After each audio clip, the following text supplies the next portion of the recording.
മുനമ്പം വിഷയത്തിൽ ആ പത്രങ്ങളൊക്കെയും അവരെഴുതിയ മുഖപ്രസംഗങ്ങൾ നിങ്ങൾ കണ്ടിട്ടുണ്ടാകും. പേരു പറഞ്ഞു തന്നെ നമുക്ക് പറയാം. ദീപിക കഴിഞ്ഞ കുറെ നാളുകളായി കേരളീയ സമൂഹത്തിന്റെ നടുവിൽ ഛർദ്ദിച്ചു വെക്കുന്നത് ഒന്നാം തരം വർഗീയ അജണ്ടയാണ് എന്ന് ഈ സമരം ഓർമ്മപ്പെടുത്തുകയാണ്. ആ ദീപിക ഉൾപ്പെടെയുള്ള പത്രം നടത്തുന്ന മാനേജ്മെന്റുകൾ അതിലൂടെ ലക്ഷ്യം വെക്കുന്നത് മുനമ്പത്ത് താമസിക്കുന്ന ഏതെങ്കിലും ഒരു പാവപ്പെട്ടവന്റെ ഉന്നമനമല്ല, ഏതൊക്കെയോ അധികാരികളെ തൃപ്തിപ്പെടുത്താനുള്ള ശ്രമമാണെന്ന് തിരിച്ചറിയാനുള്ള ബോധം ഈ സമൂഹത്തിനുണ്ട് എന്ന് സകല പത്രമാധ്യമങ്ങളോടും നമുക്ക് പറയാനുണ്ട്. ദീപികയിൽ വന്നുകൊണ്ടിരിക്കുന്ന വർത്തമാനങ്ങളുടെ പ്രശ്നം എന്താണ്? പരിശുദ്ധമായ ഇസ്ലാമിന്റെ നിയമങ്ങളെ അതിലേക്ക് വലിച്ചിടുന്നു. എപ്പോഴാണ് ഇസ്ലാം അതിൻ്റെ ഇടയിലേക്ക് ചെന്നത്? മുസ്ലിങ്ങൾ അതിൻ്റെ ഇടയിലേക്ക് ചെന്നത്. നിങ്ങൾ കരമടയ്ക്കരുത് എന്ന് പറഞ്ഞത് നമ്മളല്ല, നിങ്ങൾക്ക് EMI തരരുത് എന്ന് പറഞ്ഞത് നമ്മളല്ല, ഈ രാജ്യത്തെ നിയമവും നിയമ സംവിധാനങ്ങളും ചെയ്യരുത് എന്ന് പറഞ്ഞപ്പോൾ അതിൻ്റെ നടുത്തളത്തിലേക്ക് ഒരു വിശ്വാസി സമൂഹത്തെ വലിച്ചിട്ടു എന്ന് മാത്രമല്ല, മതത്തിന്റെ നിയമങ്ങളെ വളച്ചുകെട്ടി അവതരിപ്പിക്കുന്ന ഒരു ശൈലിയിലേക്കാണ് കഴിഞ്ഞ കുറെ കാലങ്ങളായി നമ്മുടെ കേരളത്തിന്റെ പരിസരത്ത് പുറപ്പെട്ടുകൊണ്ടിരിക്കുന്ന പത്രങ്ങളും പ്രഭാഷണങ്ങളും നടക്കുന്നത്. ഓ പ്രിയപ്പെട്ട ക്രൈസ്തവ സമൂഹത്തിലെ ഉന്നത പാതിരിമാരുൾപ്പെടെയുള്ളവർ, വ്യക്തിപരമായി പലരുമായും എനിക്ക് ബന്ധമുള്ളവരാണ്. ഞാൻ അവരോടൊക്കെയും പറഞ്ഞിട്ടുണ്ട്, വീണ്ടും ആവർത്തിച്ചു പറയുന്നു, കളവ് പറയരുത്. കളവ് പറയുന്നവന്റെ അപ്പൻ സാത്താനാണെന്നാണ് ബൈബിൾ പറയുന്നതെങ്കിൽ ഈ അടുത്ത കാലത്ത് നിങ്ങൾ പറഞ്ഞ ഏറ്റവും വലിയ കളവുകളിലൊന്ന് അത് മുനമ്പവുമായി ബന്ധപ്പെട്ടിട്ടുള്ളതാണ്. സമൂഹത്തെ ശിഥിലീകരിക്കാൻ പള്ളികളുടെ ഉള്ളിൽ നടത്തിയ പ്രഭാഷണങ്ങൾ ഉൾപ്പെടെയുള്ളത് സമൂഹത്തിന്റെ നടുത്തളത്തിൽ വലിയ ഛിദ്രതകൾ സൃഷ്ടിക്കുമ്പോഴാണ് വർഗീയത പറയരുത് എന്ന് പറഞ്ഞുകൊണ്ട് ഈ പണ്ഡിത സമൂഹവും ഈ സാധാരണക്കാരും രംഗത്തേക്ക് വരുന്നത്. ഇന്നലെയോ മിനിഞ്ഞാന്നോ ഒരു പ്രസ്താവന കണ്ടു. മുനമ്പത്തെ സമരപ്പന്തലിലെത്തുന്ന പല ആളുകളും വ്യത്യസ്തങ്ങളായ പ്രസ്താവനകൾ നടത്താറുണ്ട്. എന്നാൽ ഉത്തരവാദിത്തപ്പെട്ട ആളുകൾ നടത്തുന്ന പ്രസ്താവനകൾ അത് ശ്രദ്ധിക്കുക തന്നെ വേണം. കാരണം ഇവിടുത്തെ മുസ്ലിം സമൂഹം, ആ മുസ്ലിം സമൂഹം ഒരു നാഥനില്ല, കളരിയല്ല, അല്ലെങ്കിൽ ആർക്കും വന്ന് ഓടിക്കേറി എന്ത് വില കുറഞ്ഞ അഭിപ്രായവും പറയാനുള്ള ഒരു ചാഞ്ഞ മരമല്ല. കേരളത്തിലെ മുസ്ലിങ്ങൾ എന്ന തിരിച്ചറിവ് എല്ലാവരിലും ഉണ്ടാകണം. രണ്ടാമത് കോട്ടയം MP-യുടെ പ്രസ്താവന മിനിഞ്ഞാന്ന് നിങ്ങൾ വായിച്ചിട്ടുണ്ടാകും. അവരടക്കം എല്ലാവരോടും നമുക്ക് പറയാനുള്ളത്, ഉത്തരവാദിത്തപ്പെട്ട സ്ഥാനത്തിരുന്ന് വർത്തമാനം പറയുമ്പോൾ കൃത്യമായ വിഷയത്തെക്കുറിച്ചുള്ള ധാരണയുണ്ടാവുക. നിങ്ങളെ പാർലമെന്റിലേക്ക് തിരഞ്ഞെടുത്തത് ഏതെങ്കിലും ഒരു മതവിഭാഗത്തിന്റെ മാത്രം വോട്ടല്ല. ഇവിടുത്തെ മതേതര സമൂഹം, ഇവിടെ ജനാധിപത്യവും വർഗീയതയില്ലാതെ മതമൂല്യങ്ങൾ ഉൾക്കൊണ്ട് മനുഷ്യർ പരസ്പരം ഒന്നായിരിക്കണമെന്ന് ആഗ്രഹിച്ച മനുഷ്യരുടെ ഒക്കെയും വോട്ട് വീണിട്ടാണ് നിങ്ങളിൽ പലരും അവിടെ ഇരിക്കേണ്ടത്. നിങ്ങളുടെ ഭാഷ ഒരിക്കലും രാജ്യത്തെ വർഗീയവാദികളുടെ ഭാഷയാകരുത്, അത് മനുഷ്യരുടെ ഭാഷയായി മാറണമെന്ന് സർക്കാരിൻ്റെ ഭൂമി കയ്യേറിയതുണ്ട്. അതുപോലെ അവിടെ താമസിക്കുന്ന മനുഷ്യരെ കുറിച്ചുള്ള ഊതിപ്പെരുപ്പിച്ച കണക്കുകൾ വന്നിട്ടുണ്ട്. 650 എന്ന് പറഞ്ഞതിൽ നിന്ന് ഇന്ന് ഏകദേശം വഖഫ് സംരക്ഷണ സമിതിയൊക്കെ ഇടപെട്ടു തുടങ്ങിയപ്പോൾ 130 അത് കുറഞ്ഞിട്ടുണ്ട്. വഖഫ് സംരക്ഷണ സമിതിയുടെ പ്രവർത്തനങ്ങൾ അതുകൊണ്ട് വലിയ നേട്ടമുണ്ട് എന്നുകൂടി ഈ സമ്മേളനത്തിൽ ഓർമ്മപ്പെടുത്തുകയാണ്. 650 ആളുകൾ അവിടെ താമസിക്കുന്നു എന്ന് ആമുഖമെഴുതിയ, മുഖപ്രസംഗമെഴുതിയ, സംസാരം നടത്തിയ ആളുകൾ ഇന്ന് 138 കുടുംബങ്ങൾ എന്നതിലേക്ക് ചുരുങ്ങിയിട്ടുണ്ട്. 138 കുടുംബങ്ങൾ അവിടെ താമസിക്കുന്നുണ്ട് എന്ന് മനസ്സിലാക്കിയാൽ തന്നെ അതിൻ്റെ മറുഭാഗത്തുള്ളവരോ, അവിടെയാണ് നമുക്ക് പറയാനുള്ളത്. ഈ 138 കുടുംബങ്ങളെയും ഈ സമരപ്പന്തലിലേക്ക് വലിച്ചിഴച്ച് അവരുടെ അവകാശങ്ങൾ പോലും നഷ്ടമാകുന്ന തരത്തിൽ ആ സമരങ്ങൾക്ക് ഫണ്ട് ചെയ്ത് അതൊരു മതവിഷയമാക്കി മാറ്റി തീർക്കാൻ ശ്രമിച്ചത് അവിടെയുള്ള മാഫിയകളാണ് എന്ന് പലപ്പോഴും നിങ്ങൾ തിരിച്ചറിഞ്ഞിട്ടുണ്ടാകും. നമ്മൾ തീരുമാനമെടുക്കുകയാണ്, അല്ലെങ്കിൽ നമ്മൾ ഉറച്ചു മുന്നോട്ട് പോകാൻ ഒരുങ്ങുകയാണ്. ആരാണോ അത്തരം അജണ്ടകൾക്ക് പിന്നിലുള്ളത്, അവിടുത്തെ പാവങ്ങളായ മനുഷ്യരെ ചേർത്തു പിടിക്കണമെന്ന് തന്നെയാണ് നമ്മുടെ എല്ലാവരുടെയും ഉള്ളിലുള്ളത്. അതിനപ്പുറം അവിടെ സുഖവാസ കേന്ദ്രങ്ങൾ കെട്ടി അടയിരിക്കാമെന്ന് ആരെങ്കിലും കരുതുന്നുണ്ടെങ്കിൽ പിടിച്ചിറക്കുക തന്നെ ചെയ്യുമെന്ന് വിളിച്ചു പറയാൻ നമ്മുടെ സമരപ്പന്തകൾ നാം ഉപയോഗപ്പെടുത്തേണ്ടതുണ്ട്. പാവങ്ങൾ അറിയാതെ വാങ്ങിപ്പോയവരുണ്ടാകാം, പ്രയാസപ്പെട്ടവരുണ്ടാകാം, ഒരുപാട് വിഷമങ്ങളും ത്യാഗങ്ങളും സഹിച്ചവരുണ്ടാകാം. അവരുടെ കണ്ണീരിനൊപ്പം തന്നെ നിൽക്കും, അവരെ ചേർത്തു പിടിക്കും. അതിനപ്പുറം അധികാരികളെ വിലക്കെടുക്കാൻ പാകത്തിൽ അവിടെ കെട്ടിപ്പൊങ്ങിയിട്ടുള്ള ബിസിനസ്സുകൾ അതിനെ ഒന്നൊന്നായി അഴിച്ച് താഴെ ഇറക്കാൻ കൂടിയാണ് മുനമ്പത്തെ സമരപ്പന്തലുകളിൽ നിന്നുയരുന്ന നമ്മുടെ ഓരോരുത്തരുടെയും ഇടപാടുകളും സംഭാഷണങ്ങളും ഉണ്ടാകേണ്ടത്. നിങ്ങൾ സോഷ്യൽ മീഡിയ തുറന്നു നോക്കൂ. ആ സോഷ്യൽ മീഡിയയിൽ വഖഫ് സംബന്ധമായി വരുന്ന ചർച്ചകളിലൊക്കെയും പലരും പങ്കുവെക്കുന്നത് വഖഫ് സ്വത്ത് എന്ന് പറഞ്ഞാൽ മുസ്ലിങ്ങൾ കണ്ണായ സ്ഥലങ്ങളെ ചൂണ്ടിക്കാണിച്ച് അതിൻ്റെ മേൽ അവകാശപ്പെടുകയും അതിനെ പിന്നീട് അവരുടേതാക്കി മാറ്റിയെടുക്കുകയും ചെയ്തു എന്നുള്ളതാണ്. സമൂഹത്തിൻ്റെ വിവിധ തലങ്ങളിൽ ഇരിക്കുന്ന ആളുകളുടെ മനസ്സിൽ പോലും ഇത്തരം ഒരു നരേഷൻ കടന്നു വന്നിട്ടുണ്ട്. അതിനെ മാറ്റേണ്ടത് ഒന്നാമതായ ആ വിഷയത്തെക്കുറിച്ച് കൃത്യമായ ധാരണയുള്ള നമ്മളും സമൂഹത്തിൽ ഇടപെടുന്നതിലൂടെ നമ്മുടെ വഖഫ് സ്വത്തുക്കളെ സംബന്ധിച്ച് അവരുടെ തെറ്റിദ്ധാരണകൾ മാറ്റേണ്ട ഉത്തരവാദിത്വം വിശ്വാസികൾ എന്ന നിലയിൽ നമ്മുടെ ബാധ്യതയുമാണ്. നമുക്ക് വഖഫ് സ്വത്തുകൾ ഉണ്ടായത് ആരുടെയെങ്കിലും പിടിച്ചെടുത്ത സ്വത്തുകളല്ല. എത്ര വളച്ചുകെട്ടിയാലും എത്ര മുഖപ്രസംഗം എഴുതിയാലും എന്തെല്ലാം തരത്തിലുള്ള കളവുകളും നീചമായ ശ്രമങ്ങളും നടത്തി ഈ സമുദായത്തെ താറടിച്ചു കാണിച്ചാലും പ്രിയപ്പെട്ട സഹോദരങ്ങളെ, അതിനെതിരെ സംസാരിക്കുന്ന ആളുകളെ മുഴുവൻ വർഗീയവാദികളാക്കി ചിത്രീകരിക്കുന്ന ഒരു ഇടപാടുണ്ട്.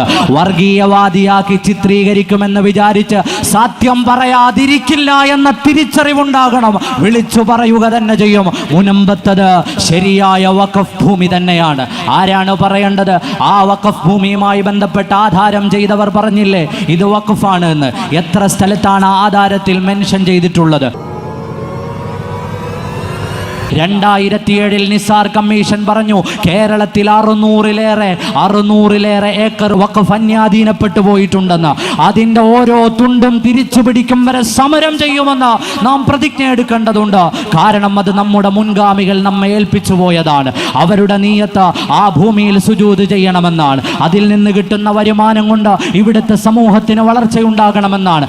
അവരുടെ നീയത്ത് അവിടെ ബാർ ഉണ്ടാകണമെന്നല്ല, അവിടെ റിസോർട്ട് ഉണ്ടാകണമെന്നല്ല, അവിടെ ആയുർവേദ സ്പാകൾ ഉണ്ടാകണമെന്നല്ല.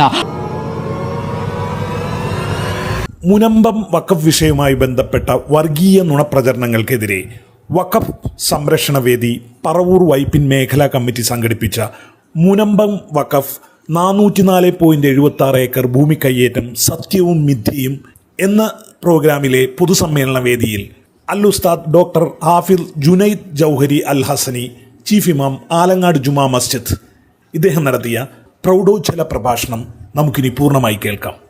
അസ്സലാമു അലൈക്കും വറഹ്മത്തുള്ളാഹി വബറകാതുഹു. വേദിയിൽ ഉപവിഷ്ടരായിട്ടുള്ള വഖഫ് സംരക്ഷണ സമിതിയുടെ കർമ്മധീരരായ നേതാക്കൾ, വേദിയെ ഉദ്ഘാടനം ചെയ്ത ബഹുമാനപ്പെട്ട അലിയാർ ഉസ്താദ്, എൻ്റെ ശബ്ദം കേട്ടുകൊണ്ടിരിക്കുന്ന പ്രിയപ്പെട്ട വിശ്വാസികളെ, നമ്മുടെ ചുറ്റുപാടും ഇന്ന് കേട്ടുകൊണ്ടിരിക്കുന്ന വളരെ പ്രധാനപ്പെട്ട ഒരു വിഷയത്തിൽ പ്രതിഷേധിക്കുവാൻ ഒന്നിച്ചു കൂടിയിട്ടുള്ളവരാണ് നമ്മൾ. നമ്മുടെ നിലപാടെന്താണ്, നയമെന്താണ് എന്ന് വിളിച്ചു പറയുക എന്ന ഉദ്ദേശത്തോടു കൂടിയാണ് നമ്മളെല്ലാവരും എത്തിയിട്ടുള്ളത്. നമുക്കെല്ലാം അറിയുന്നത് പോലെ കേന്ദ്ര സർക്കാരിൻ്റെ വഖഫ് ഭേദഗതി ബില്ല് പാർലമെൻറ്റിൽ ചർച്ചയ്ക്കെടുക്കുകയും അനുബന്ധമായ കാര്യങ്ങളിലേക്ക് കടക്കുകയും ചെയ്യും എന്ന് വാർത്താമാധ്യമങ്ങൾ നമ്മളോട് പറഞ്ഞുകൊണ്ടിരിക്കുന്നു. അതിനാവശ്യമായ നിർദ്ദേശങ്ങൾ, മാർഗനിർദ്ദേശങ്ങൾ, മാറ്റങ്ങൾ, തിരുത്തലുകൾ ഇവയ്ക്കൊക്കെ വേണ്ടിയും നിയോഗിച്ചിരുന്ന സമയം അവസാനിച്ചതായും നമ്മൾ നോട്ടിഫിക്കേഷനുകളിലൂടെ അറിയുന്നു. അത്തരമൊരു ബില്ല് പാസ്സായി വരുന്നതിലൂടെ ഉണ്ടാകുന്ന പ്രശ്നങ്ങൾ പല സംഭാഷണങ്ങളിലും നമ്മൾ കേട്ടിട്ടുണ്ടാകും.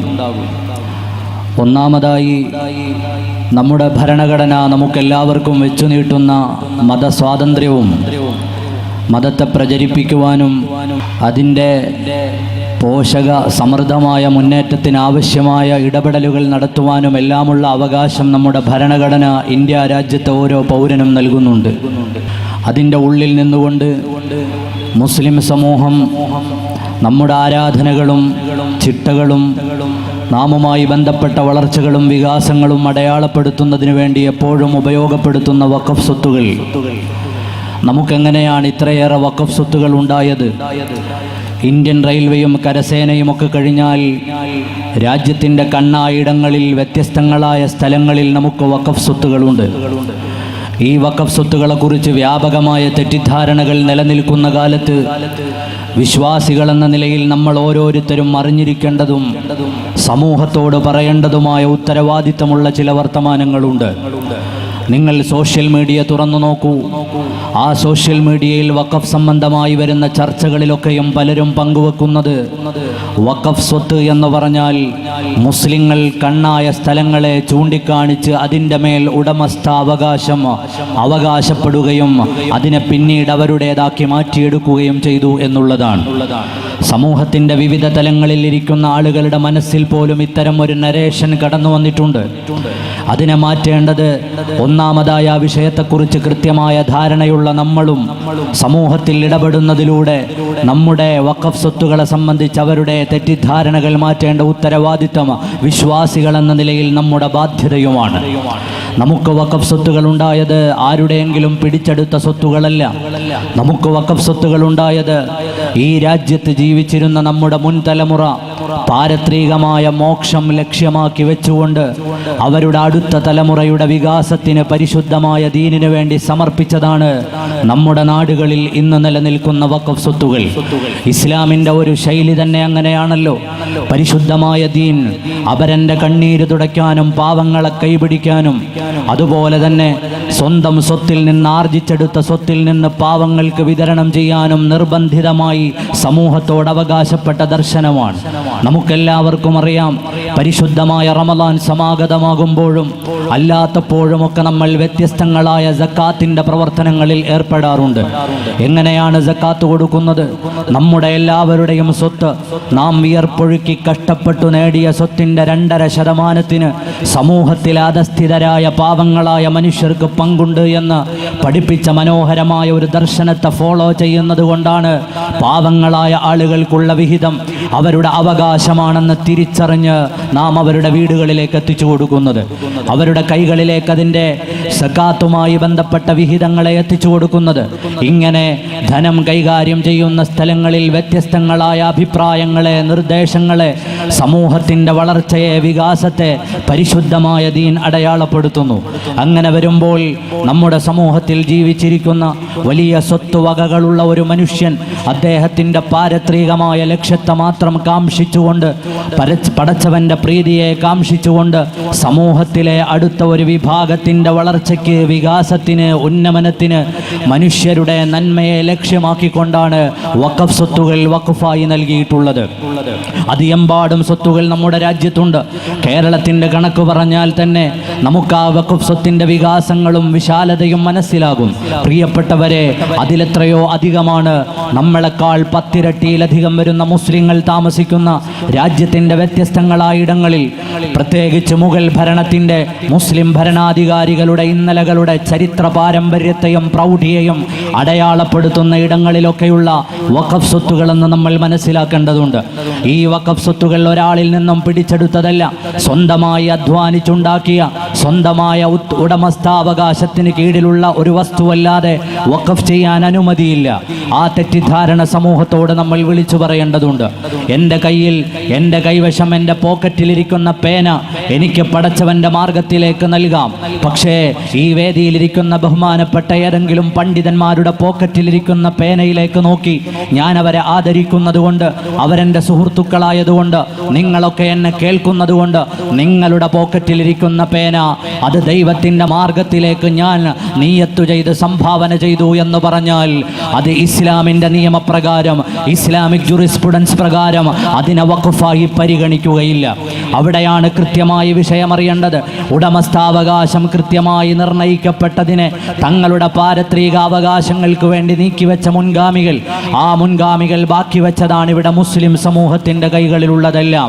അത്തരം വസ്തുവകകളിലേക്ക് കണ്ണുവെച്ചുകൊണ്ട് കുറേ കാലമായി രാജ്യം ഭരിക്കുന്ന പലരും പല വിഷയങ്ങളിലും ഇടപെട്ടിട്ടുണ്ട്. ഈ ബില്ലുകളൊന്നും പുതിയതല്ല. 2023 ഡിസംബറിൽ രാജ്യസഭയിൽ സമാനമായൊരു ബില്ല് വന്നിരുന്നു. ആ ബില്ലിനെ അവിടെ തന്നെ ഉപേക്ഷിക്കുകയും ചെയ്തു. പിന്നീട് സുപ്രീം കോടതിയിലേക്കൊരു കേസ് ഫയൽ ചെയ്തിരുന്നു, അതവിടെ തന്നെ ഉപേക്ഷിക്കുകയും ചെയ്തു.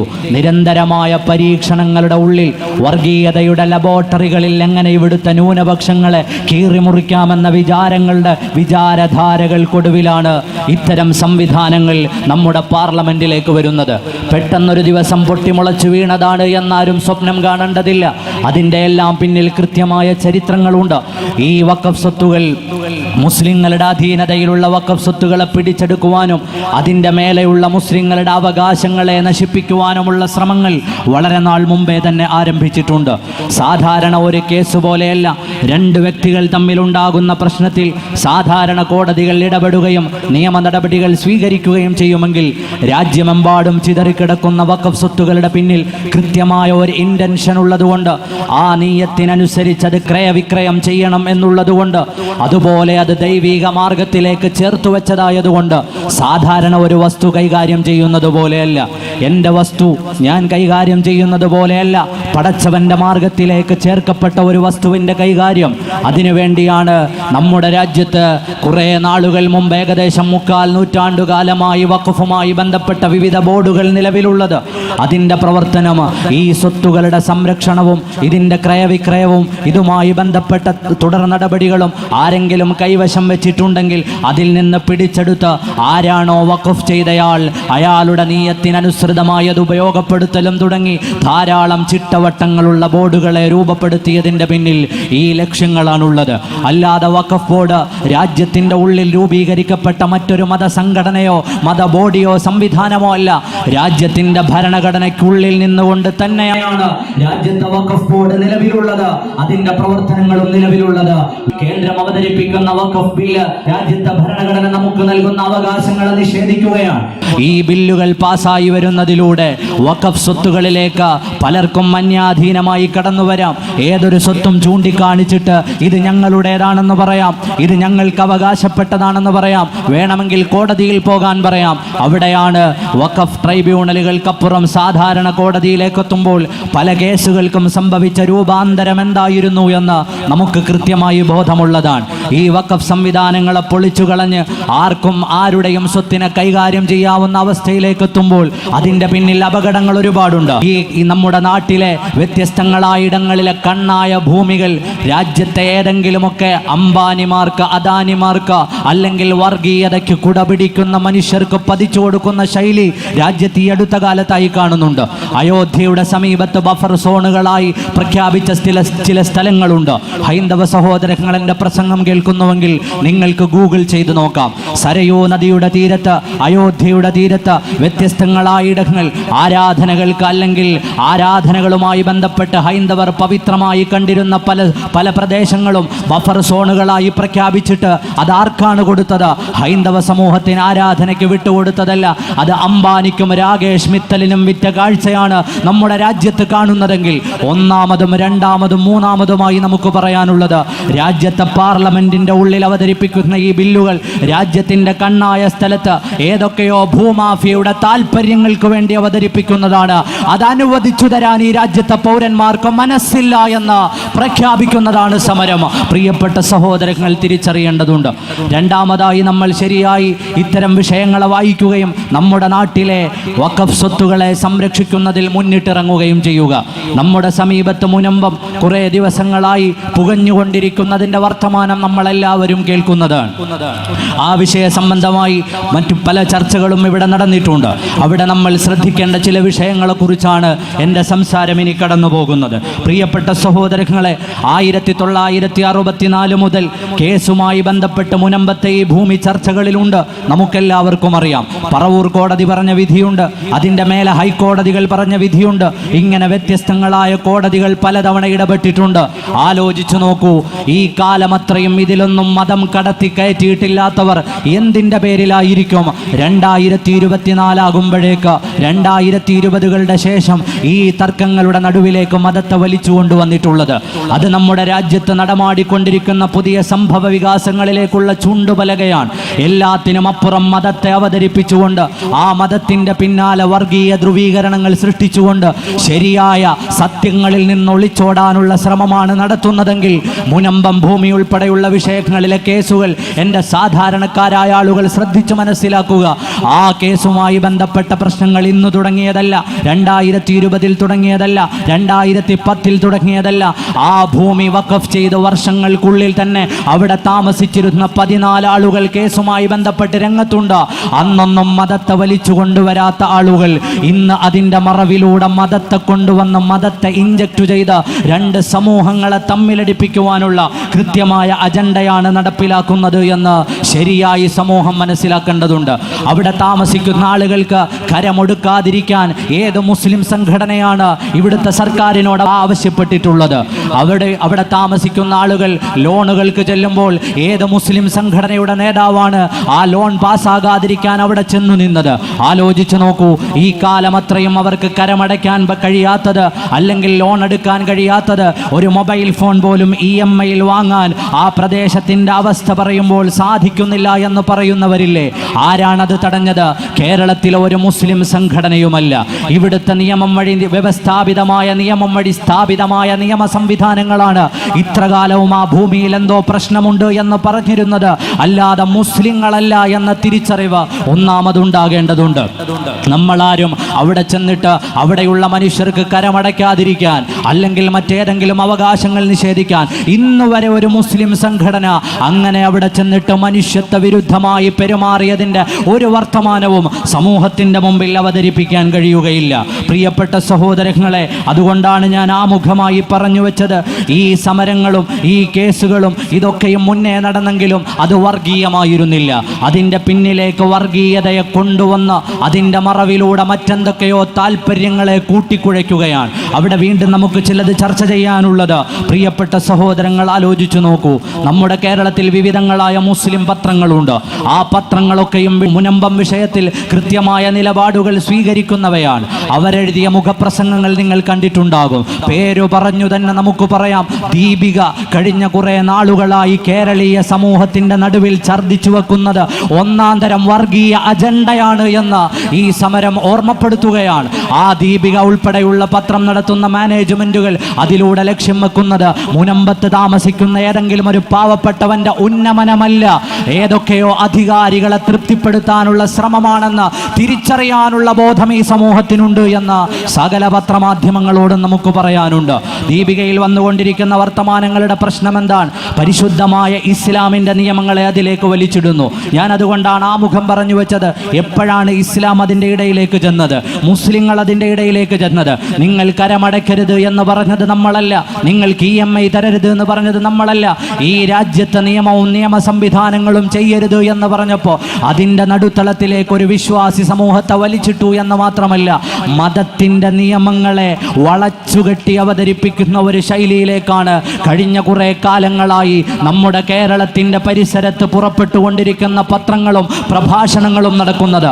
ഓ പ്രിയപ്പെട്ട ക്രൈസ്തവ സമൂഹത്തിലെ ഉന്നത പാതിരിമാരുൾപ്പെടെയുള്ളവർ, വ്യക്തിപരമായി പലരുമായും എനിക്ക് ബന്ധമുള്ളവരാണ്. ഞാൻ അവരോടൊക്കെയും പറഞ്ഞിട്ടുണ്ട്, വീണ്ടും ആവർത്തിച്ചു പറയുന്നു, കളവ് പറയരുത്. കളവ് പറയുന്നവൻ്റെ അപ്പൻ സാത്താനാണെന്നാണ് ബൈബിൾ പറയുന്നതെങ്കിൽ ഈ അടുത്ത കാലത്ത് നിങ്ങൾ പറഞ്ഞ ഏറ്റവും വലിയ കളവുകളിലൊന്ന് അത് മുനമ്പവുമായി ബന്ധപ്പെട്ടിട്ടുള്ളതാണ്. സമൂഹത്തെ ശിഥിലീകരിക്കാൻ പള്ളികളുടെ ഉള്ളിൽ നടത്തിയ പ്രഭാഷണങ്ങൾ ഉൾപ്പെടെയുള്ളത് സമൂഹത്തിൻ്റെ നടുത്തളത്തിൽ വലിയ ഛിദ്രതകൾ സൃഷ്ടിക്കുമ്പോഴാണ് വർഗീയത പറയരുത് എന്ന് പറഞ്ഞുകൊണ്ട് ഈ പണ്ഡിത സമൂഹവും ഈ സാധാരണക്കാരും രംഗത്തേക്ക് വരുന്നത്. വർഗീയത അതിൻ്റെ പിന്നിലേക്ക് കൊണ്ടുവരുന്നതിൻ്റെ പിന്നിൽ വലിയ താല്പര്യങ്ങളുണ്ട്. ആ താല്പര്യങ്ങൾ എന്താണ് എന്ന് കൃത്യമായി മനസ്സിലാക്കാനുള്ള ബോധവും യുക്തിയും മുസ്ലിങ്ങൾക്കുണ്ട്, മുസ്ലിം പത്രങ്ങൾക്കുണ്ട്, സാമൂഹിക നേതൃത്വങ്ങൾക്കുണ്ട്. പ്രിയപ്പെട്ട സഹോദരങ്ങളെ, നമ്മൾ ആലോചിച്ചു നോക്കൂ. എത്രയോ പള്ളികളിൽ നടക്കുന്ന വിഷലിപ്തമായ പ്രഭാഷണങ്ങൾ, മുദ്രാവാക്യങ്ങൾ. ഈ മുദ്രാവാക്യങ്ങളും വിഷലിപ്തമായ പ്രഭാഷണങ്ങളും കൊണ്ട് സത്യത്തെ മൂടിവെക്കാമെന്ന് ആരെങ്കിലും വിചാരിക്കുന്നുണ്ടെങ്കിൽ അതിനനുവദിക്കുകയില്ല എന്ന് വിളിച്ചു പറയാനാണ് ഞങ്ങളുടെ സമരപ്പന്തലുകളുള്ളത്. അനുവദിക്കുകയില്ല. എത്ര വളച്ചുകെട്ടിയാലും, എത്ര മുഖപ്രസംഗം എഴുതിയാലും, എന്തെല്ലാം തരത്തിലുള്ള കളവുകളും നീചമായ ശ്രമങ്ങളും നടത്തി ഈ സമുദായത്തെ താറടിച്ചു കാണിച്ചാലും, പ്രിയപ്പെട്ട സഹോദരങ്ങളെ, അതിനെതിരെ സംസാരിക്കുന്ന ആളുകളെ മുഴുവൻ വർഗീയവാദികളാക്കി ചിത്രീകരിക്കുന്ന ഒരു ഇടപാടുണ്ട്. വർഗീയവാദിയാക്കി ചിത്രീകരിക്കുമെന്ന് വിചാരിച്ച് സത്യം പറയാതിരിക്കില്ല എന്ന തിരിച്ചറിവുണ്ടാകണം. വിളിച്ചു പറയുക തന്നെ ചെയ്യും. മുനമ്പത്തത് ശരിയായ വഖഫ് ഭൂമി തന്നെയാണ്. ആരാണ് പറയേണ്ടത്? ആ വഖഫ് ഭൂമിയുമായി ബന്ധപ്പെട്ട ആധാരം ചെയ്തവർ പറഞ്ഞില്ലേ ഇത് വഖഫാണ് എന്ന്. എത്ര സ്ഥലത്താണ് ആധാരത്തിൽ മെൻഷൻ ചെയ്തിട്ടുള്ളത്? എൻ്റെ മുമ്പേ സംസാരിച്ചവരിവിടെ സംസാരിച്ചതും പറഞ്ഞതും പറഞ്ഞതുമെല്ലാം നമ്മൾ കേട്ടിട്ടുണ്ടാകും. അള്ളാഹുവിൻ്റെ നാമത്തിൽ എഴുതി തുടങ്ങുന്ന ബിസ്മില്ലാഹിർ റഹ്മാനിർ റഹീം എന്നതിൻ്റെ പരിഭാഷ കൊണ്ട്, വ്യാഖ്യാനം കൊണ്ട്, അല്ലെങ്കിൽ മറുമൊഴി കൊണ്ട് എഴുതി തുടങ്ങുന്ന ഒരാധാരം, നമ്മൾ ആധാരം എഴുതുന്നത് അങ്ങനെയാണോ? എനിക്കെൻ്റെ വാപ്പ എഴുതുന്ന ആധാരത്തിൽ ബിസ്മി ഉണ്ടാകണമെന്നില്ല. നിങ്ങളുടെയൊക്കെ വീടുകളിൽ ആധാരങ്ങളില്ലേ?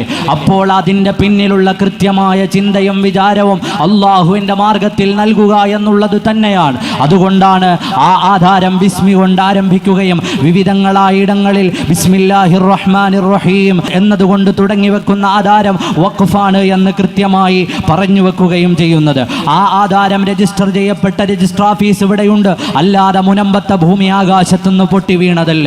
എന്നു മാത്രമല്ല, ആർക്കാണോ എഴുതി കൊടുത്തിട്ടുള്ളത്, ഈ കേസിൽ ഒന്നാമത്തെയും രണ്ടാമത്തെയും മൂന്നാമത്തെയും പ്രതി ഫറൂഖ് കോളേജാണ് എന്ന് വിളിച്ചു പറയാൻ നമ്മൾ ആഗ്രഹിക്കുകയാണ്. കാരണം മറ്റൊന്നുമല്ല, രണ്ട് ആളുകൾ തമ്മിലുള്ള പ്രശ്നം, രണ്ട് ലാൻഡ് ഓണേഴ്സ് തമ്മിലുള്ള പ്രശ്നം സമൂഹത്തിൻ്റെ നടുത്തളത്തിലേക്ക് വലിച്ചിട്ട് സാമൂഹികമായി മുസ്ലിം സമൂഹം തെരുവോരങ്ങളിൽ ഈ വർഗീയ പ്രചരണങ്ങളും മോശമായ വിചാരണകളും നേരിടുമ്പോൾ കാമ എന്ന് പറയാതെ ഒളിച്ചിരുന്ന ഫറൂഖ് കോളേജ് മുസ്ലിം ഉമ്മത്തിന് ലഭിക്കുന്ന ഇത്തരം നീചമായ ഈ വിഷയത്തിൽ ലഭിച്ചുകൊണ്ടിരിക്കുന്ന നീചമായ കമൻസുകളുടെയും നീചമായ വർത്തമാനങ്ങളുടെയും ഉത്തരവാദിത്തം ഏറ്റെടുക്കുകയും സമൂഹത്തിന്റെ മുമ്പിൽ നട്ടെല്ലു നിവർത്തി നിങ്ങൾ പറയുകയും വേണം, അത് വഖഫാണോ അല്ലയോ എന്ന്. വഖഫാണെന്നതിൽ നമുക്കാർക്കും സംശയമില്ല. 1951 ഫറൂഖ് കോളേജിന്റെ പ്രോഗ്രാമുമായി ബന്ധപ്പെട്ട് പുറത്തിറങ്ങിയ 11/2/1951 ഫറൂഖ് കോളേജിന്റെ സെലിബ്രേഷനുമായി ബന്ധപ്പെട്ട്, കോളേജ് ഡേയുമായി ബന്ധപ്പെട്ട് പുറത്തിറങ്ങിയ മാഗസിൻ, ആ മാഗസിന്റെ 3-ാമത്തെ പേജിൽ ഫറൂഖ് കോളേജിന് വഖഫായി ലഭിച്ച പ്രോപ്പർട്ടികളെ കുറിച്ചുള്ള ചർച്ചയുണ്ട്.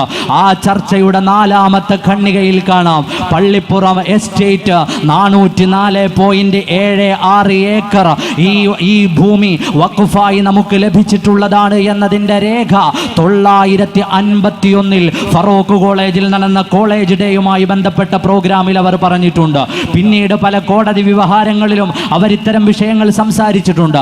1969 അവർ പറഞ്ഞിട്ടുണ്ട്. പിന്നെ എപ്പോഴാണ് സമൂഹം നിങ്ങളെ ഉത്തരവാദിത്തത്തോടെ ഏൽപ്പിച്ചൊരു ഭൂമി അത് ഗിഫ്റ്റ് ഡീഡാണെന്ന് പറഞ്ഞ് വെട്ടിമുറിച്ച് സ്വന്തം താല്പര്യക്കാർക്ക് കൊടുത്തത് എന്ന് ഈ സമൂഹത്തോട് വിളിച്ചു പറയാനുള്ള ഉത്തരവാദിത്തം ഫറൂഖ് കോളേജ് അധികൃതർക്കുണ്ട്, അല്ലെങ്കിൽ അവരെ കൊണ്ട് പറയിപ്പിക്കാൻ ഈ സമുദായം സന്നദ്ധമാണ് എന്ന് വീണ്ടും വീണ്ടും പറയാൻ നമ്മൾ ആഗ്രഹിക്കുകയാണ്. ഈ ഒളിച്ചുകളി അനുവദിച്ചു കൊടുക്കാൻ പറ്റില്ല.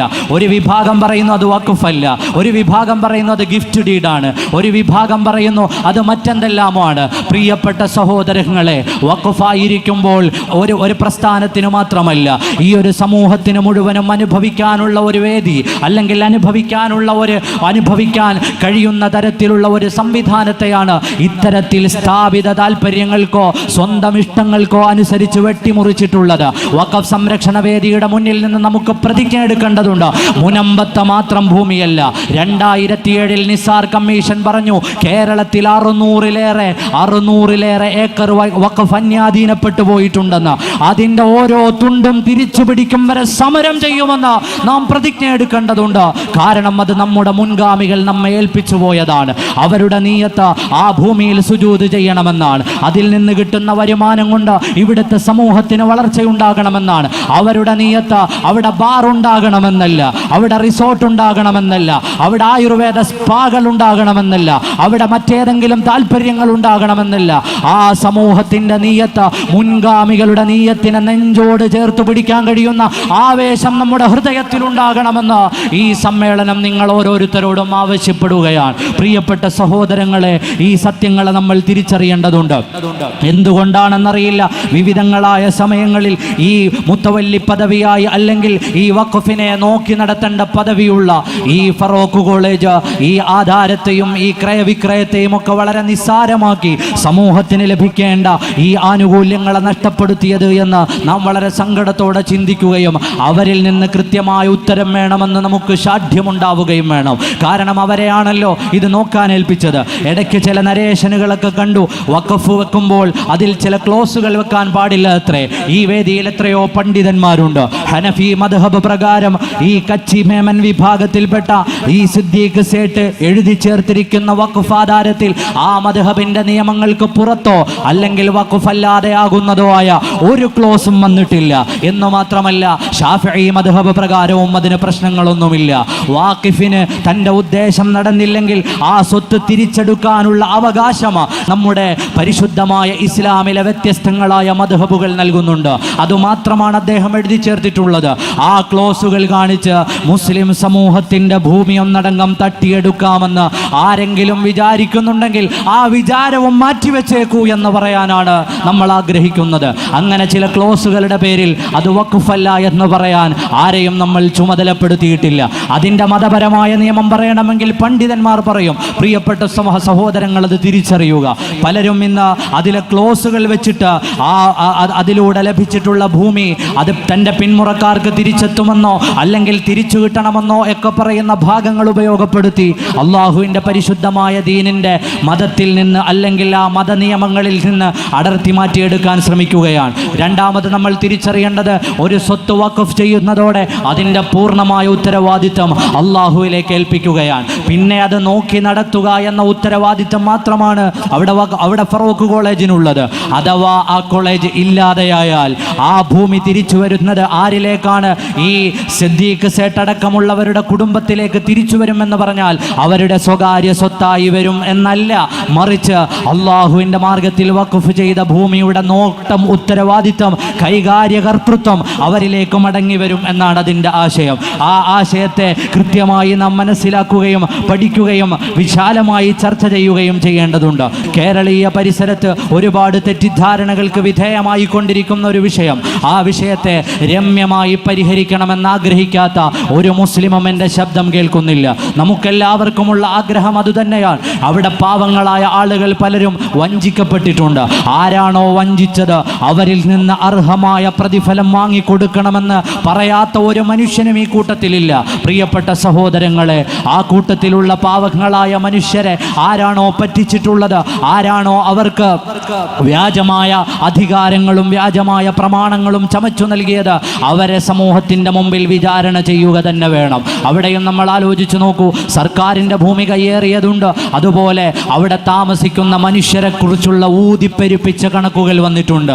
650 എന്ന് പറഞ്ഞതിൽ നിന്ന് ഇന്ന് ഏകദേശം വഖഫ് സംരക്ഷണ സമിതിയൊക്കെ ഇടപെട്ടു തുടങ്ങിയപ്പോൾ 130 അത് കുറഞ്ഞിട്ടുണ്ട്.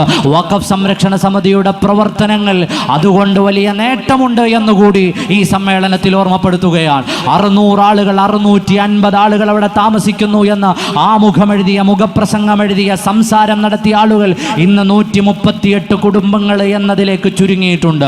138 കുടുംബങ്ങൾ അവിടെ താമസിക്കുന്നുണ്ട് എന്ന് മനസ്സിലാക്കിയാൽ തന്നെ അതിൻ്റെ മറുഭാഗത്തുള്ളവരോ, അവിടെയാണ് നമുക്ക് പറയാനുള്ളത്.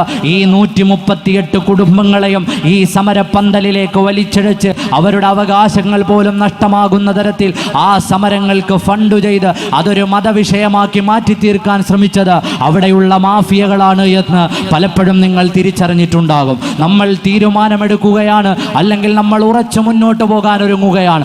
ആരാണോ അത്തരം അജണ്ടകൾക്ക് പിന്നിലുള്ളത്, അവിടുത്തെ പാവങ്ങളായ മനുഷ്യരെ ചേർത്തു പിടിക്കണമെന്ന് തന്നെയാണ് നമ്മുടെ എല്ലാവരുടെയും ഉള്ളിലുള്ളത്. അതിനപ്പുറം അവിടെ സുഖവാസ കേന്ദ്രങ്ങൾ കെട്ടി അടയിരിക്കാമെന്ന് ആരെങ്കിലും കരുതുന്നുണ്ടെങ്കിൽ പിടിച്ചിറക്കുക തന്നെ ചെയ്യുമെന്ന് വിളിച്ചു പറയാൻ നമ്മുടെ സമരപ്പന്തകൾ നാം ഉപയോഗപ്പെടുത്തേണ്ടതുണ്ട്. പാവങ്ങൾ അറിയാതെ വാങ്ങിപ്പോയവരുണ്ടാകാം, പ്രയാസപ്പെട്ടവരുണ്ടാകാം, ഒരുപാട് വിഷമങ്ങളും ത്യാഗങ്ങളും സഹിച്ചവരുണ്ടാകാം. അവരുടെ കണ്ണീരിനൊപ്പം തന്നെ നിൽക്കും, അവരെ ചേർത്തു പിടിക്കും. അതിനപ്പുറം അധികാരികളെ വിലക്കെടുക്കാൻ പാകത്തിൽ അവിടെ കെട്ടിപ്പൊങ്ങിയിട്ടുള്ള ബിസിനസ്സുകൾ അതിനെ ഒന്നൊന്നായി അടിച്ച് താഴെ ഇറക്കാൻ കൂടിയാണ് മുനമ്പത്തെ സമരപ്പന്തലുകളിൽ നിന്നുയരുന്ന നമ്മുടെ ഓരോരുത്തരുടെയും ഇടപാടുകളും സംഭാഷണങ്ങളും ഉണ്ടാകേണ്ടത്. അതിന് വിവിധങ്ങളായ വഴികളെ ആശ്രയിക്കാം. ഈ ഒരു സമ്മേളനം മാത്രം പോരാ. വ്യത്യസ്തങ്ങളായ ഇടങ്ങളിൽ സമൂഹത്തിൻ്റെ തെറ്റിദ്ധാരണകൾ നാം തിരുത്തി കൊടുക്കുക. സമൂഹത്തിൻ്റെ നടുത്തളത്തിൽ ഇസ്ലാമിക നിയമങ്ങളെ വലിച്ചു കീറുമ്പോൾ അല്ല, ഇസ്ലാമിൻ്റെ ശരിയായ സുന്ദരമായ നിയമങ്ങൾ ഇങ്ങനെയാണ് എന്ന് അവരെ ബോധ്യപ്പെടുത്തി കൊടുക്കുക. നമ്മുടെ മഹല്ലുകൾ, വിദൂര ഭാവി കൂടി ഉദ്ദേശിച്ചുകൊണ്ട് നമ്മുടെ മഹല്ലത്തുകൾ, ആ മഹല്ലത്തുകളുടെ ഡോക്യുമെന്റുകൾ കൃത്യമായി സൂക്ഷിക്കുന്നതിൽ മഹല്ല് ഭാരവാഹികൾ തയ്യാറാവുക. പല സ്ഥലങ്ങളിലും UP-യിലും ഹരിയാനയിലും ബംഗാളിലും ബീഹാറിലുമൊക്കെ സഞ്ചരിക്കുന്നയാളാണ് ഞാൻ. പല സ്ഥലങ്ങളിലും പല സമയങ്ങളിലും സുജൂദ് ചെയ്ത പള്ളികൾ പിന്നെ കാണാറില്ല. തിരിച്ചു വരുമ്പോൾ അവിടെയുള്ള മുസ്ലിങ്ങളോട് നമ്മൾ ചോദിക്കാറുണ്ട്, ഇവിടുത്തെ പള്ളികൾക്ക് എന്തു പറ്റി? കഴിഞ്ഞ തവണ നമ്മൾ വന്നപ്പോൾ ഇവിടെയാണല്ലോ നിസ്കരിച്ചിരുന്നത്. അവർ പറയും, മൗലാന സാബ് ഒരു ദിവസം ഇവിടെ വന്ന് ഞങ്ങളുടെ പള്ളി പൊളിച്ചു കളഞ്ഞു, നിങ്ങൾ എന്തുകൊണ്ട് കോടതിയിലേക്ക് പോയില്ല? ഉടനെ അവർ പറയും, ഞങ്ങൾക്ക് ഈ പള്ളി ഇങ്ങനെ മാറി കയ്യിൽ കിട്ടിയതേ ഉള്ളൂ, ഈ പള്ളിയുമായി ബന്ധപ്പെട്ട ഒരു ഡോക്യുമെന്റ്സും ഞങ്ങളുടെ കയ്യിലുണ്ടായിരുന്നില്ല, അതുകൊണ്ട് കീഴ്ക്കോടതിയിൽ തന്നെ അത്തരം പള്ളികളുമായി ബന്ധപ്പെട്ട ചർച്ചകൾ ഞങ്ങൾക്ക് അവസാനിപ്പിക്കേണ്ടി വന്നു എന്ന് പറയുന്ന എത്രയോ ഉത്തരേന്ത്യൻ ഗ്രാമങ്ങളുണ്ട്, എത്രയോ സ്ഥലങ്ങളുണ്ട്. അത് ആവർത്തിക്കാതിരിക്കണമെങ്കിൽ മഹല്ല് കമ്മിറ്റികൾ നമുക്ക് പല കാലങ്ങളിലായി കിട്ടിയ ഭൂമികളുണ്ട്, കാലങ്ങളായി രാജ്യം സ്വാതന്ത്ര്യമാകുന്നതിന് മുമ്പേ തന്നെ നമുക്ക് കിട്ടിയ ഭൂമികളുണ്ട്. അതിൻ്റെ ഡാറ്റകൾ അപ്ഡേറ്റ് ചെയ്യുന്ന കാര്യത്തിൽ മഹല്ല് കമ്മിറ്റികൾ കൃത്യമായ ധാരണയോടുകൂടി മുന്നോട്ട് പോകേണ്ടതുണ്ട്. എവിടെയാണ് പാരമ്പര്യം പറയും ഇത് 1200 കൊല്ലം പഴക്കമുള്ള പള്ളിയാണ്, അതിൻ്റെ ഡാറ്റ ചോദിച്ചാൽ കിട്ടാത്ത ഒരു സാഹചര്യം ഉണ്ടാകുന്നതിന് പകരം സമൂഹത്തിൻ്റെ ഇപ്പോൾ നടന്നുകൊണ്ടിരിക്കുന്ന വിഷയങ്ങളെ കൃത്യമായി മനസ്സിലാക്കി നമ്മുടെ കൂടെയുള്ള നിയമമറിയുന്ന മനുഷ്യരെ ചേർത്ത് പിടിച്ചുകൊണ്ട് അതിനാവശ്യമായ രേഖകൾ തയ്യാറാക്കി വെക്കുക. അവിടെ വീണ്ടും നമ്മൾ ആലോചിച്ച് നോക്കൂ, 800 വർഷം 900 വർഷം 1000 വർഷമൊക്കെ പഴക്കമുള്ള കാലങ്ങളായി മുസ്ലിങ്ങൾ ഉപയോഗിക്കുന്ന വഖഫ് ബൈ യൂസർ എന്ന നിയമത്തിൻ്റെ കീഴിൽ വരുന്ന പള്ളികളുണ്ട്. അത്തരം സ്ഥാപനങ്ങൾക്ക് പോലും ഇന്ന് വലിയ ഭീഷണിയാകുന്ന തരത്തിലേക്കാണ് വഖഫ് ബില്ലുകൾ വരുന്നത് എന്ന തിരിച്ചറിവ് നമുക്കുണ്ടാവുക. ഞാൻ എൻ്റെ വർത്തമാനം അവസാനിപ്പിക്കുകയാണ്. ഇങ്ങനെയൊക്കെയാണ് മുനമ്പത്ത് നടന്നുകൊണ്ടിരിക്കുന്നതെങ്കിൽ കൃത്യമായി ആധാരമുള്ള രജിസ്റ്റർ ചെയ്തിട്ടുള്ള അവിടെയാണ് ഒരു മനുഷ്യൻ, മരിച്ചുപോയ ഒരു മനുഷ്യൻ, ആ മനുഷ്യൻ തൻ്റെ പരലോകമുദ്ദേശിച്ചുകൊണ്ട് അദ്ദേഹത്തിൻ്റെ പരലോക പ്രാപ്തിക്കു വേണ്ടി മോക്ഷത്തിനു വേണ്ടി സമ്മാനിച്ച ഒരു ഭൂമിയെ വിവാദങ്ങളിലേക്ക് വലിച്ചിട്ട് എത്ര വർത്തമാനമാണ് നമ്മൾ പറഞ്ഞത്. ആ മനുഷ്യൻ എവിടുന്നോ തട്ടിയെടുത്തതാണെന്ന്, പാട്ടത്തിനെടുത്തതാണെന്ന്, അല്ലെങ്കിൽ ഏതോ ആളിൻ്റെ കയ്യിൽ നിന്ന് വാടകയ്ക്കെടുത്തതാണെന്ന് എത്ര എഴുത്തുകളും വർത്തമാനങ്ങളുമാണ് വന്നത്. ഫറൂഖ് കോളേജ് തന്നെ എത്ര വർത്തമാനങ്ങളാണ് പറഞ്ഞത്. നമ്മുടെ മുൻഗാമികളെ മീഡിയയ്ക്കും ആവശ്യമില്ലാത്ത ചർച്ചകൾക്കും വലിച്ചെറിഞ്ഞു കൊടുക്കുന്ന ഈ പ്രവണത നിർത്തിയിട്ട് നട്ടല്ലുണ്ടെങ്കിൽ അവർ ബാക്കി വെച്ചത് സംരക്ഷിക്കാൻ ഇറങ്ങൂ എന്ന് ഉമ്മത്തിനോട് വിളിച്ചു പറയുകയാണ്. അയാളുടെ ഈമാനും അയാളുടെ ഹിദായത്തും അയാളുടെ ഇന്റൻഷനും അയാളുടെ നീയത്തും അയാൾ നൽകിയതുമായി ബന്ധപ്പെട്ട ആ മനുഷ്യനെ വലിച്ചു കീറുന്നതിന് പകരം ഖബറിൽ കിടക്കുന്ന മനുഷ്യൻ തൻ്റെ പാരത്രിക മോക്ഷത്തിന് ചെയ്തു വെച്ചതിനെ വലിച്ചു കീറി ഇസ്ലാമിക വിരോധികളുടെ അണ്ണാക്കിലേക്ക് എറിഞ്ഞു കൊടുക്കുന്നതിന് പകരം നിങ്ങൾക്ക് നട്ടല്ലുണ്ടെങ്കിൽ നിങ്ങളുടെ മുൻഗാമികൾ നൽകിയതിനെ സംരക്ഷിക്കാൻ തയ്യാറാകൂ എന്നുകൂടി നാം ഓരോരുത്തരും നമ്മുടെ സമൂഹത്തോട് വിളിച്ചു പറയുക, നമ്മുടെ സമൂഹങ്ങളോട് പറയുക. ഞാൻ അവസാനിപ്പിക്കുകയാണ് പ്രിയപ്പെട്ട സഹോദരങ്ങളെ. ഇന്നലെയോ മിനിഞ്ഞാന്നോ ഒരു പ്രസ്താവന കണ്ടു. മുനമ്പത്തെ സമരപ്പന്തലിലെത്തുന്ന പല ആളുകളും വ്യത്യസ്തങ്ങളായ പ്രസ്താവനകൾ നടത്താറുണ്ട്. എന്നാൽ ഉത്തരവാദിത്തപ്പെട്ട ആളുകൾ നടത്തുന്ന പ്രസ്താവനകൾ അത് ശ്രദ്ധിക്കുക തന്നെ വേണം. കാരണം ഇവിടുത്തെ മുസ്ലിം സമൂഹം, ആ മുസ്ലിം സമൂഹം ഒരു നാഥനില്ല, കളരിയല്ല, അല്ലെങ്കിൽ ആർക്കും വന്ന് ഓടിക്കേറി എന്ത് വില കുറഞ്ഞ അഭിപ്രായവും പറയാനുള്ള ഒരു ചാഞ്ഞ മരമല്ല. കേരളത്തിലെ മുസ്ലിങ്ങൾ എന്ന തിരിച്ചറിവ് എല്ലാവരിലും ഉണ്ടാകണം. രണ്ടാമത് കോട്ടയം MP-യുടെ പ്രസ്താവന മിനിഞ്ഞാന്ന് നിങ്ങൾ വായിച്ചിട്ടുണ്ടാകും.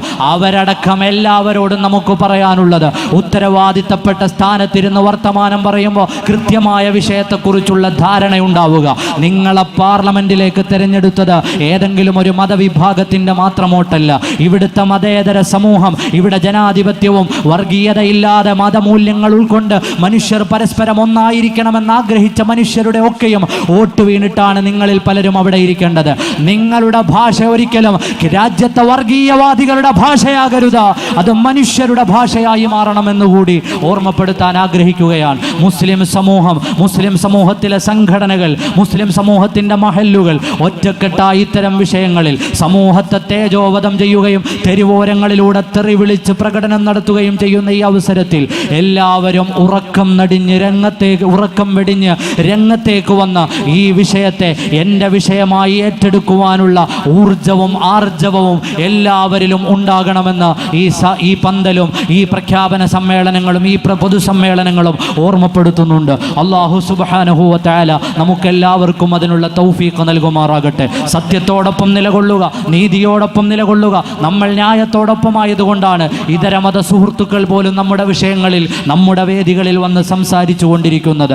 ന്യായത്തിൻ്റെയും നീതിയുടെയും പക്ഷത്തു നിൽക്കുന്നതിന് ഒന്നും നോക്കേണ്ടതില്ല. ആ നീതിയുടെയും ന്യായത്തിൻ്റെയും പക്ഷത്തുറച്ചു നിന്നുകൊണ്ട് രാജ്യത്തിൻ്റെ സൗഹാർദ്ദങ്ങളിലും രാജ്യത്തിൻ്റെ മനോഹരമായ സന്ദേശങ്ങളിലും ഒന്നിച്ചു ജീവിക്കുന്ന, പരസ്പരം കൈകോർത്ത് ജീവിക്കുന്ന നമ്മുടെ പാരമ്പര്യവും അതൊക്കെയും നിലനിർത്തുക. മുസ്ലിങ്ങളെക്കാലവും അങ്ങനെ തന്നെയായിരുന്നു. ആ ചിന്തയിൽ മുന്നോട്ട് ഗമിക്കുന്നതിൻ്റെ ഇടയിൽ ശരിയായി സമുദായത്തെ ഉയർത്തിപ്പിടിച്ചുകൊണ്ട് ആ സമുദായത്തിൻ്റെ ഇസ്സത്ത് ഇസ്സത്ത് നിലനിർത്തിക്കൊണ്ട് ഒന്നായി ഒറ്റക്കെട്ടായി മുന്നോട്ട് പോകാൻ നമുക്ക് അല്ലാഹു തൗഫീഖ് നൽകുമാറാകട്ടെ. വീക്ഷണങ്ങളിൽ വ്യത്യാസങ്ങളുണ്ടാകാം, രാഷ്ട്രീയ ഭിന്നതകളുണ്ടാകാം, അഭിപ്രായ ഭിന്നതകളുണ്ടാകാം. എന്നെ കേൾക്കുന്ന നിങ്ങളിൽ പലരും എൻ്റെ ഐഡിയോളജിയോട്, എൻ്റെ ആശയങ്ങളോട് യോജിക്കാത്തവരുണ്ടാകാം, എൻ്റെ പൊളിറ്റിക്കൽ സ്റ്റേറ്റ്മെൻറ്റുകളോട് യോജിക്കാത്തവരുണ്ടാകാം. പക്ഷേ നമ്മളെല്ലാവരും വിശ്വാസികൾ എന്ന നിലയിൽ ഒറ്റക്കെട്ടാണ്. ഇത്തരം വിഷയങ്ങളിൽ വരുമ്പോൾ ആ വിഷയങ്ങളിൽ ഐക്യത്തോടെ ഒരു നൂലിൽ കോർത്തിട്ട മാലകളെ പോലെ ഒന്നിച്ചിരുന്ന വിഷയത്തെക്കുറിച്ച് കൃത്യമായ ധാരണയുള്ളവരായി ചർച്ച ചെയ്ത് അത്തരം വിഷയങ്ങളിൽ ഇടപെടാൻ നമുക്കെല്ലാവർക്കും കഴിയണമെന്നുകൂടി ഓർമ്മപ്പെടുത്തി ഞാൻ എൻ്റെ വർത്തമാനം അവസാനിപ്പിക്കുന്നു. എന്നെ കേട്ടിരുന്ന എല്ലാവർക്കും 1000 സന്തോഷങ്ങൾ പങ്കുവച്ച് വആഖിറു ദഅ്വാനാ അൽഹംദുലില്ലാഹി റബ്ബിൽ ആലമീൻ. വസ്സലാമു അലൈക്കും വറഹ്മത്തുള്ളാഹി വബറകാതുഹു. ഇതേ വേദിയിൽ ഉസ്താദ് അലിയാർ ഖാസിമി നടത്തിയ ഉദ്ഘാടന പ്രസംഗവും എഴുത്തുകാരനും സാമൂഹ്യ പ്രവർത്തകനുമായ പ്രിയ പ്രേം ബാബുവിന്റെ വിലപ്പെട്ട കണ്ടെത്തലുകൾ അടക്കമുള്ള പ്രഭാഷണങ്ങൾ ഞങ്ങൾ അടുത്ത വീഡിയോയിലൂടെ അപ്ലോഡ് ചെയ്യുന്നതായിരിക്കും. വഖഫ് ആധാരം എന്ന് എഴുതിയത് വഖഫല്ല എന്ന് പറയുക, വഖഫല്ലാതാക്കാൻ വേണ്ടി ഒരു സമൂഹം ശ്രമിച്ചുകൊണ്ടിരിക്കുക. എടപ്പള്ളി വില്ലേജ് ഓഫീസിൽ വിവരാവകാശ പ്രകാരം ചോദിച്ചപ്പോൾ വഖഫ് ആധാരം എന്ന് ടിക്ക് ചെയ്തിട്ട് മറ്റു 3നും ബാധകമല്ല ബാധകമല്ല ബാധകമല്ല എന്ന് എഴുതി കൊടുത്ത രേഖകൾ നമ്മുടെ കൈവശം പേരിപ്പുണ്ട്. വഖഫ് ആധാരം മാത്രമാണ് എന്ന് രജിസ്ട്രാർ ഓഫീസിൽ നിന്ന് കിട്ടിയ ഉത്തരം. എന്നിട്ടും വഖഫ് ആധാരമല്ലെന്ന്. എത്രമാത്രം സ്വന്തം മനസാക്ഷിയെ വഞ്ചിക്കുകയാണ് ഈ ദുഷ്ടശക്തികൾ, അകത്തും പുറത്തുമുള്ളവർ. നിങ്ങൾ ആലോചിക്കണം. ഇത് പറയേണ്ടത് ലോകത്തെ ബോധ്യപ്പെടുത്തേണ്ട ബാധ്യത നമുക്കില്ലേ? നമ്മൾ ആരെങ്കിലും കൊള്ള ചെയ്യാൻ ശ്രമിക്കുന്നതാണോ? കോടതി വിധി നമുക്കെതിരായാൽ നമ്മളിവിടെ ഒരു കലാപം നടത്താൻ പോകുന്നില്ല. പക്ഷെ കോടതിയെയും സമൂഹത്തെയും ഇത് ബോധ്യപ്പെടുത്തുക എന്ന ഒരു ഉത്തരവാദിത്വം നമ്മൾ ഏറ്റെടുക്കുമ്പോൾ നമ്മൾ കുഴപ്പക്കാരും ഇത് പിടിച്ചെടുത്തിട്ട് ഈ ആധാരമൊക്കെ നിലനിൽക്കുക വഖഫല്ലെന്ന് പറയുന്നവരും മിടുക്കന്മാരും രാജ്യസ്നേഹികളും ഒക്കെ ആണെന്ന് പറഞ്ഞാൽ അതങ്ങ് കേട്ടങ്ങോട്ട് വിഴുങ്ങിക്കൊണ്ടിരിക്കും. നമ്മളെ കൊണ്ട് പറ്റുമോ? പള്ളിക്കകത്ത് ജനാധിപത്യ സമരത്തിന്റെ മുഖങ്ങളെല്ലാം മാറ്റി പള്ളിക്കകത്ത് ഒരു മതപരമായ സമരം നടത്തുന്നതിന്റെ ആവശ്യം എന്താ? ഇനി ഇത് നിയമപരമായി നിലനിൽക്കുന്നതാണ് എങ്കിൽ ഇവർ സമരം ചെയ്യുന്നത് എന്തിനാണ്? അവരെന്തിനാണ് നിയമപരമായി നിലനിൽക്കുന്നെങ്കിൽ അവർക്ക് നിയമം തരാൻ ഇവിടുത്തെ കോടതി ബാധ്യസ്ഥമാണ്. ഏത് നിമിഷവും കോടതി പോയാൽ 1954 വഖഫ് ആക്ട് 36A മുതൽ 1995 51 മുതൽ 56 വരെ ആക്ടുകൾ എന്താണ് പറയുന്നത് എന്ന് മനസ്സിലാക്കാത്തവരല്ല ഈ സംഘപരിവാറിലുള്ളവർ. അവർക്ക് അതിനുള്ള ബുദ്ധിജീവികളുണ്ട്, നിയമവിഭാഗങ്ങളുണ്ട്. പക്ഷേ വളരെ ബോധപൂർവം അത് തെറ്റിദ്ധരിപ്പിക്കുന്നു എന്നുള്ളതാണ് വസ്തുത. ഈ ഭൂമി വഖഫിൻ്റെതാണെന്ന് പ്രഖ്യാപിക്കാതെ 1 ഇഞ്ച് പോലും ഭൂമി നിയമപരമായി അവിടെ ആർക്കും കിട്ടാൻ പോകുന്നില്ല.